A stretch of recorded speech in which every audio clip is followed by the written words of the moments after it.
Okay, let's get started. Well, good morning and welcome to today's Centurion Research Solutions webinar about business development lessons learned. I'm your host, Rich Thielen, General Manager here at Centurion. I appreciate everyone joining us for what will be an information-packed session. A little bit of background on Centurion.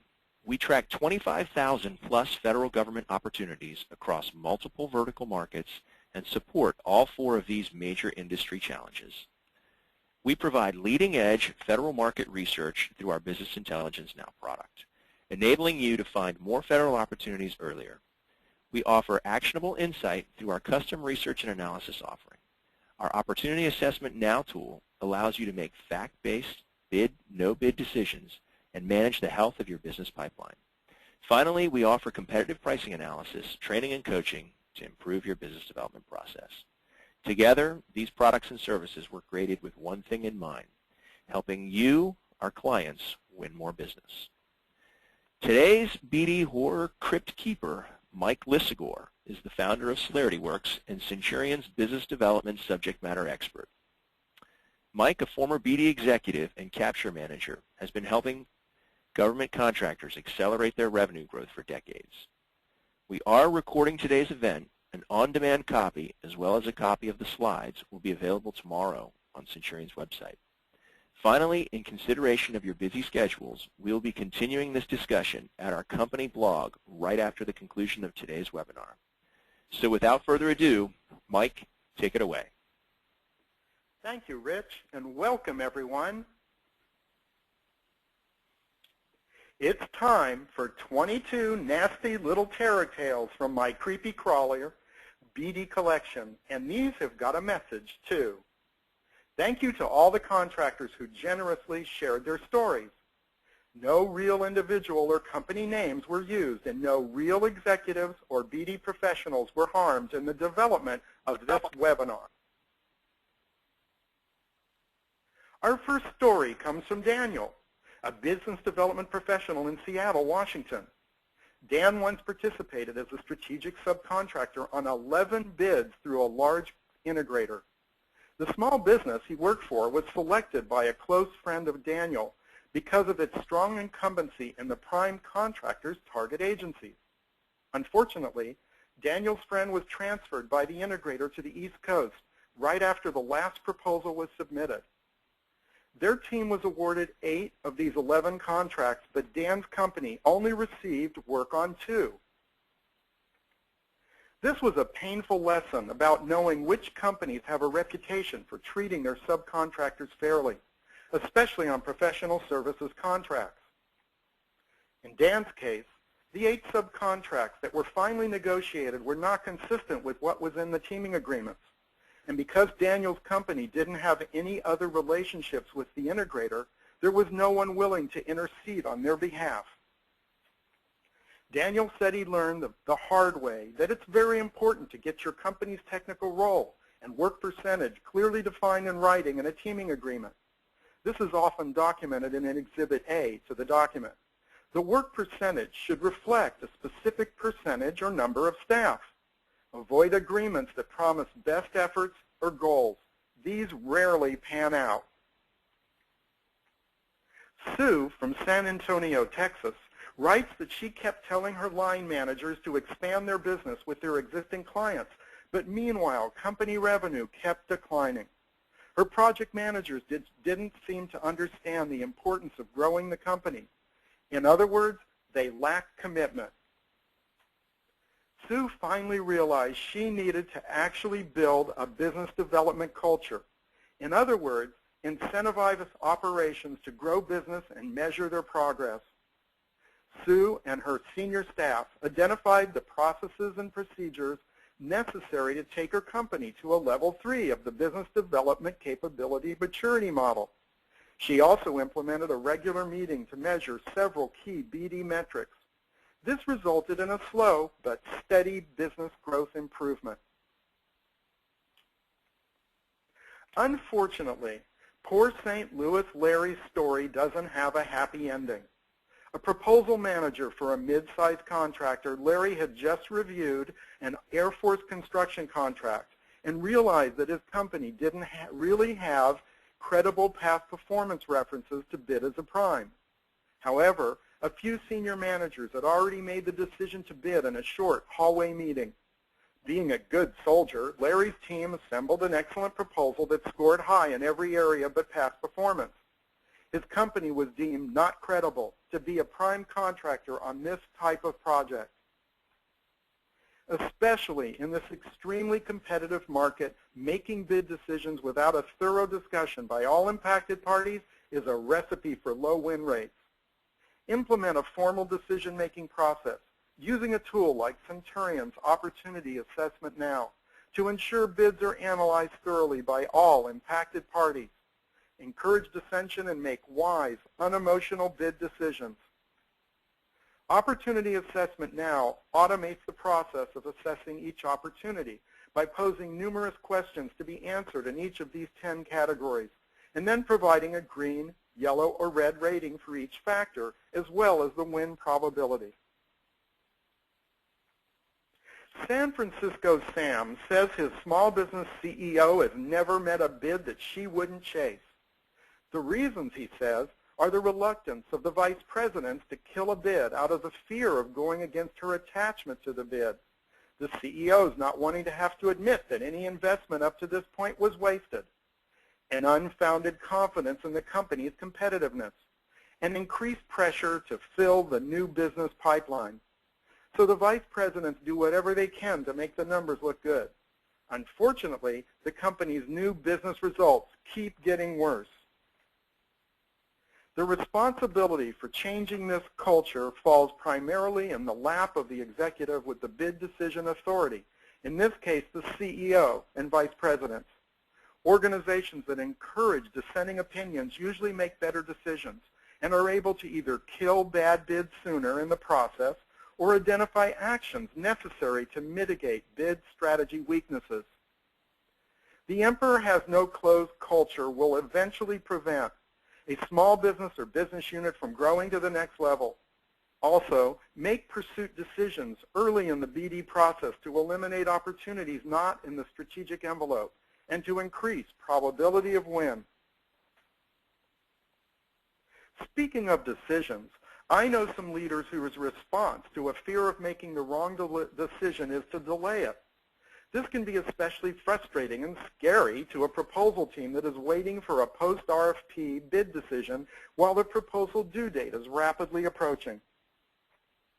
Maybe someone should pass a law that all executives must work on at least one major proposal so they understand the impact their bid decisions have on the staff they rely on to do the work. Bid or no bid decisions need to be made in a timely manner in order to maximize win potential and maximize proposal team resources. Paula, a Washington, D.C. native, has a CEO who recently took a vacation to Taiwan and came back determined to do business there. Unfortunately, her company barely had the back office staff to do the payroll and contracts, much less deal with all the aspects of international contracting. The company lost a few $100,000 chasing this business, and the negative impact on domestic business growth was measurable. So remember, the bid you might love to chase might not be winnable or worth winning in the real world because of the cost and the negative impact on core business development activities. I don't have enough fingers to count the times I've seen this happen in small businesses. The definition of a company's strategic envelope, the target competencies, services, and customers, establishes a roadmap where a company is going and how to get there. It helps identify which opportunities should be pursued, and more importantly, which ones should be avoided. Donald runs the proposal center for a large aerospace division at a West Coast submarine base. He's having a very difficult time identifying project managers and engineers who understand the difference between technical writing and proposal writing. So Dan and his staff often have to work long hours rewriting or condensing proposal input. Donald's so frustrated that he included his resume when he emailed me with his horror stories. Not all subject matter experts are created equal. Some can barely construct a sentence, while others need 5 pages just to describe a simple process. I emailed Don some suggestions for how he might improve this situation. These included giving writers a detailed proposal outline that describes all the requirements in their section, where graphics or tables should demonstrate the company's technical approach, and individual section page limits. Companies that submit superior technical proposals have invested in proposal training for targeted line staff, made supporting a proposal part of the career progression, and implemented some kind of incentive for proposal team members. Anne, a partner in a Denver consulting practice, was courting a large consulting engineering firm from California because her company wanted to increase their California design business. The California engineering firm recommended that her company and they team with a Colorado design builder for a military design build project in Colorado. It turned out the Colorado design builder was very inexperienced and had never put a complete design build proposal together before.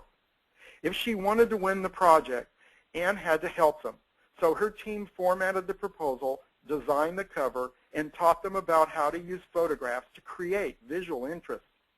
After she edited and polished their proposal, in only 2 days before the proposal was due, they kicked her company off the design build team and got another architect to be on their proposal. Anne was glad they were not selected for the project and extremely glad to be no longer associated with them, but stunned at the design builder's total lack of ethics. Anne said this experience has taught her to avoid hasty teaming arrangements with inexperienced teaming partners.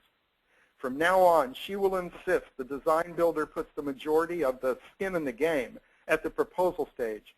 She recommends getting a signed teaming agreement with a clause that describes the legal consequences if the prime doesn't carry their weight. Mary Margaret from Maryland's company submitted a compliant bid for a major Air Force contract. They were not among the winners.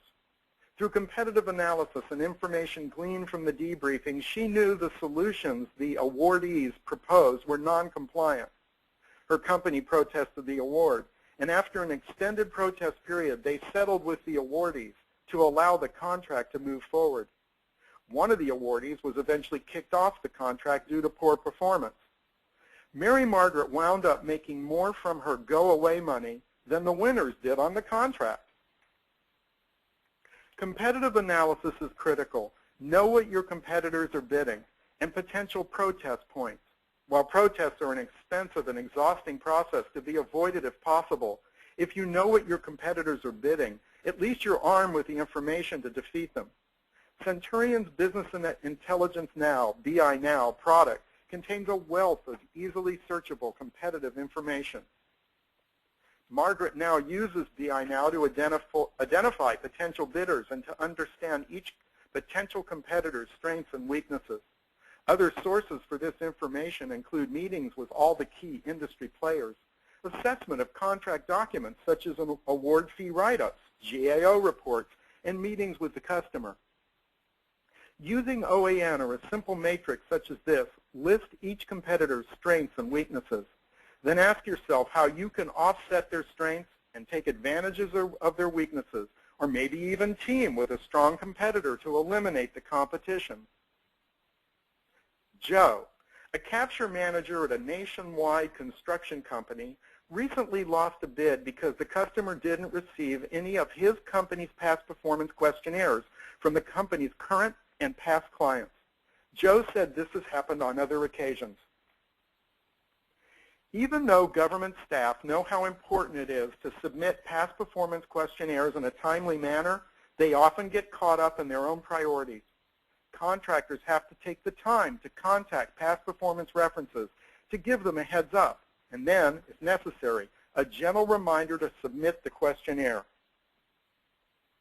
In the late 70s, I inherited a project to build an Army shelter.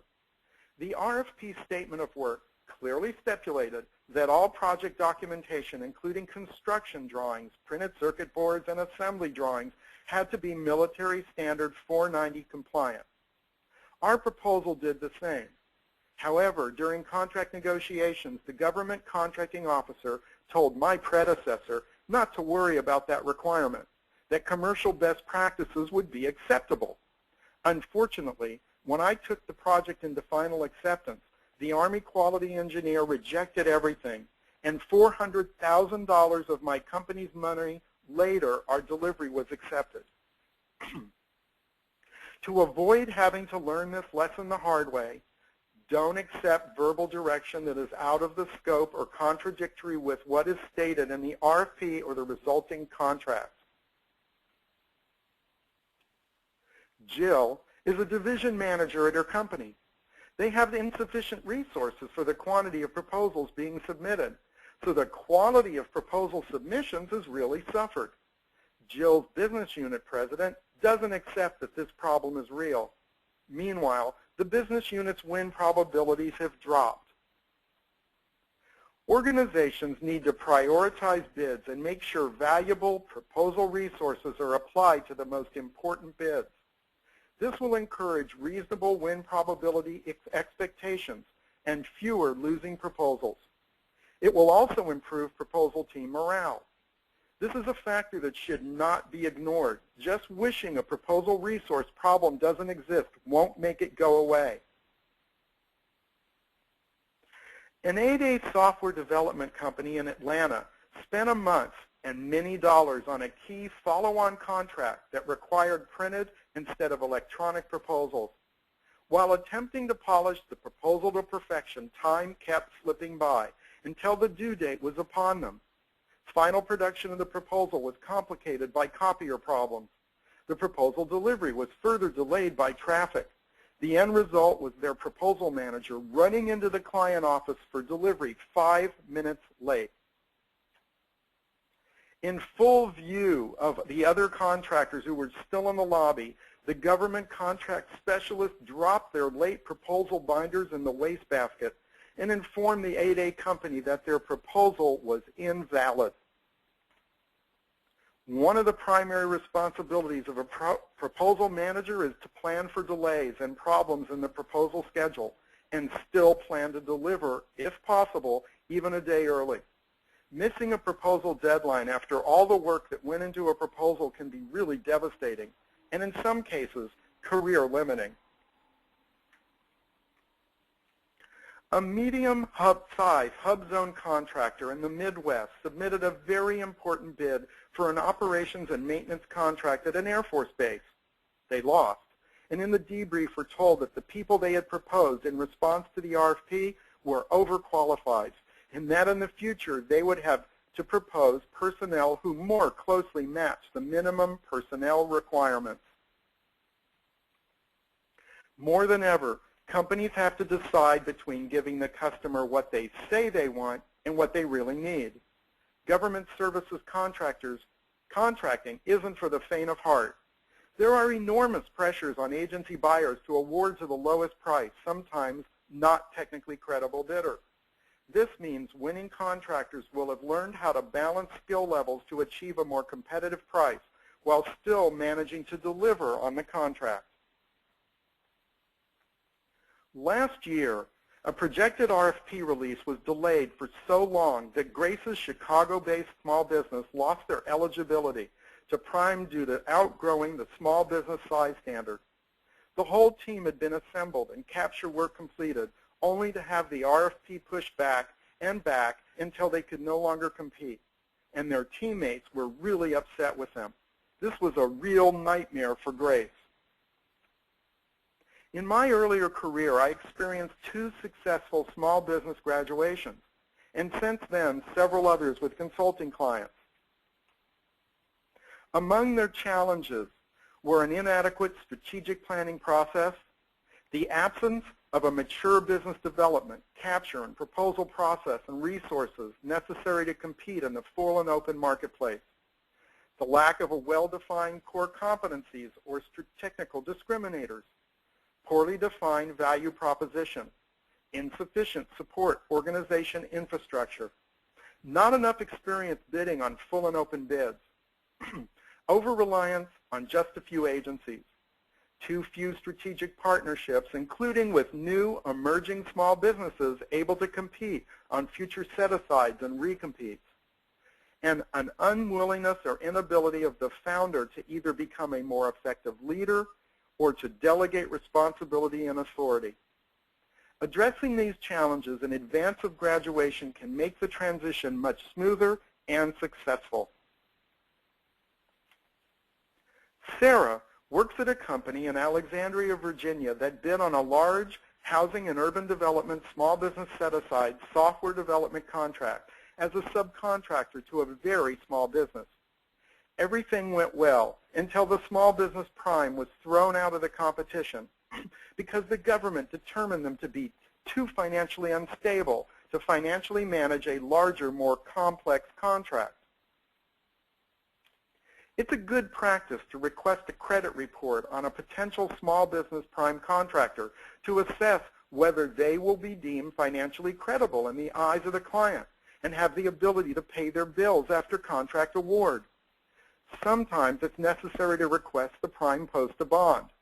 Most large construction companies, for instance, have a very detailed vetting process when selecting teammates. I was vice president of business development for 3 different contractors in the late 80s and 90s. I discovered very quickly that not all business development professionals were created the same. Some of them spent most of their time at their desks generating lots of data, while others loved to run around Washington, D.C., never successfully leveraging their relationships.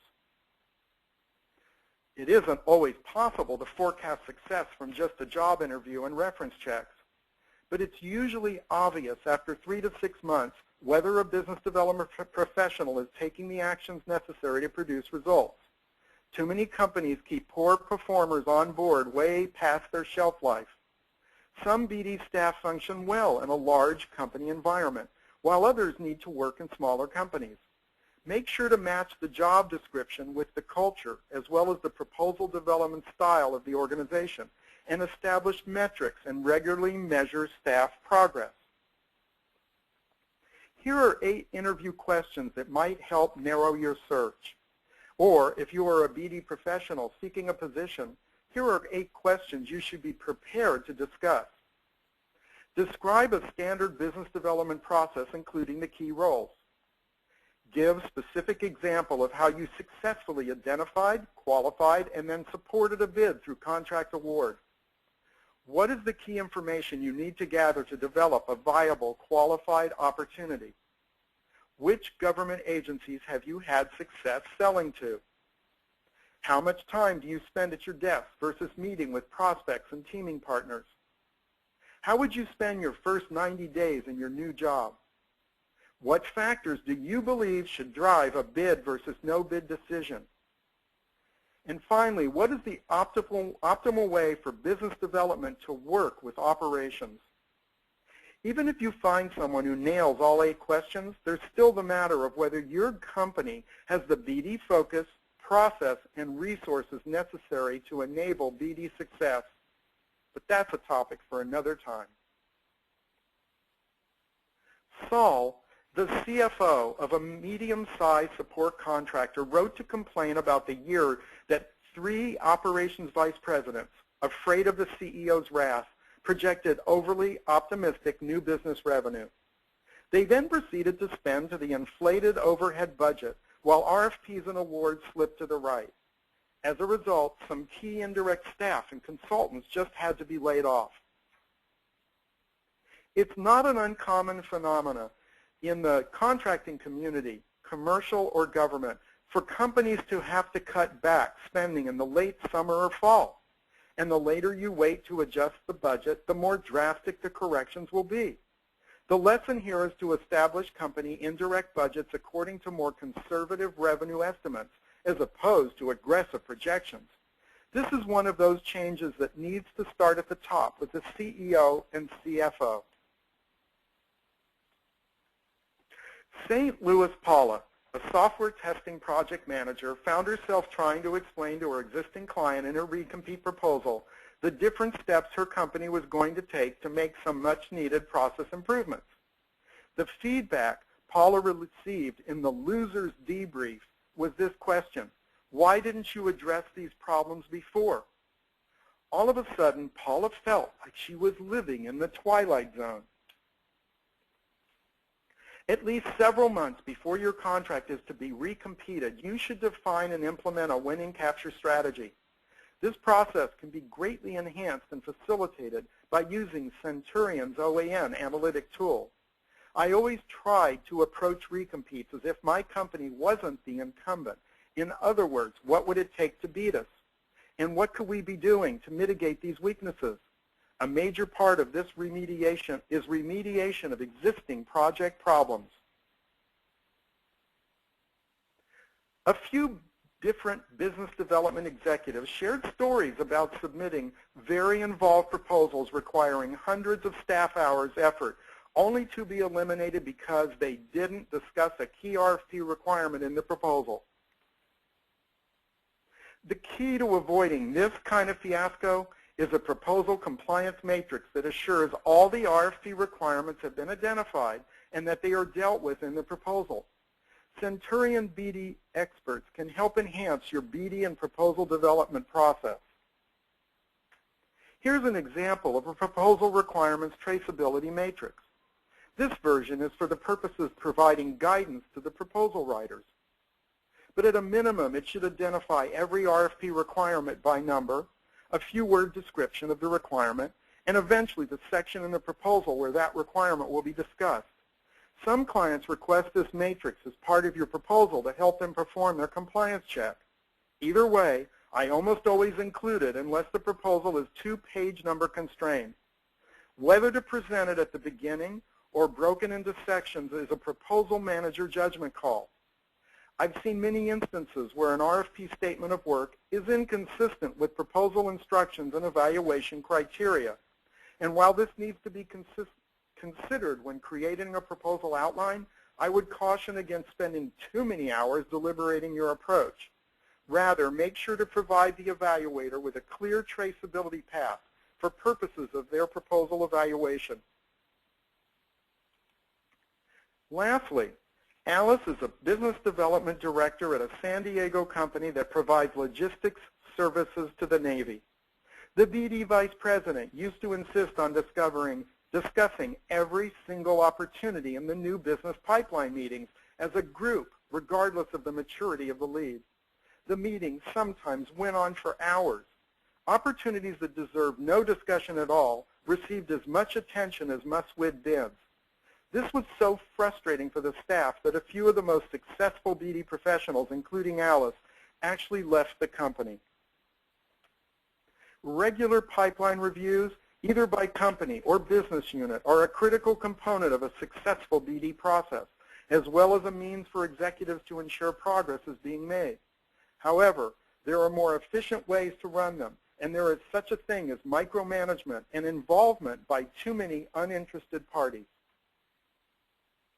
Leads should be designated as unqualified, being captured, in proposal, or submitted as shown in this diagram. As soon as possible when a new lead is identified, a no pursuit decision should be made, and only leads that fit the company's bid profile should be assigned to be qualified. Bid review meetings should have a defined time limit, and top company bids should receive the most attention. Shown here is an opportunity pipeline report from Centurion's Opportunity Assessment Now tool. It allows our clients to identify individual opportunity and overall pipeline strengths, weaknesses, and winnability, and is a critical component of pipeline reviews. Any opportunity that requires more than 5 or 10 minutes of discussion should be scheduled for a separate meeting with a smaller group of people. In general, the more efficient the pipeline review, the more effective the BD process. I hope you can join us for the next Government Contractor Knowledge webinar on Tuesday, September 17th for our 3rd annual budget review, where we'll explore the results of our research department's analysis of the 2014 budget winners and losers for each of our lines of business. I'll also share some critical business development survival tactics. In these highly competitive times, More and more companies are relying on Centurion's products and services to enhance every phase of their business development process. Feel free to email one of the individuals shown on this slide for further information. Please post any questions or comments regarding today's webinar at our company blog. A copy of today's slides will be available at the web address listed here, and a recording of this session will be uploaded by tomorrow. I'll be sending out an email tomorrow to all attendees with these web links, a registration link for the next webinar, and the promised BD Lessons Learned checklist. Based on today's large attendance, I'd again recommend registering early. I'll leave this slide up for the next 5 minutes. And until September 17th, I thank you for your attention and happy hunting. Mike, thank you very much. Fantastic webinar. I know everybody on the line really appreciates it as well. It was great to hear all the stories. I know that lots of the audience also participated by providing you several of these stories. Again, thank you very much. Thank you to all the folks that attended, and we look forward to having you attend the next webinar on the 17th of September. Thank you again.